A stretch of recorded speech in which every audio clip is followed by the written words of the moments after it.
为着要鼓励满18岁的人来参加机车训练班考驾照，除了有交通部补助一个人1300块的费用，即马云林县阁加补助1300，而且是无限制名额。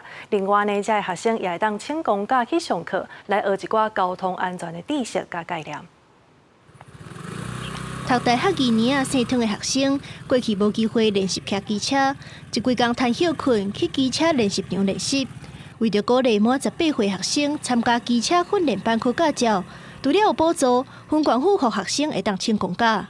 我是觉得这样子也是可以的。对对对，安全嘛。如果真的不会的话，就是要去让人家教啊。啊，都有他补助，安尼算还不错啊。要看那个费用，他原本的费用仅要补助说费用长什么样子，和他上的课的频率。分管府表示，为着让满18岁高中职甲大专以后学生会当上机车训练班，降低骑机车出代志。除了中央补助1300块，县府嘛加补助1300块的费用。训练期间卖当请公假来上课，望增加学员安全驾驶的观念，甲实际就路机能。在考取机车驾照前，先上机车安全驾训班。上路之后，交通违规可以减少59%。那上路之后发生交通事故的风险可以减少36%。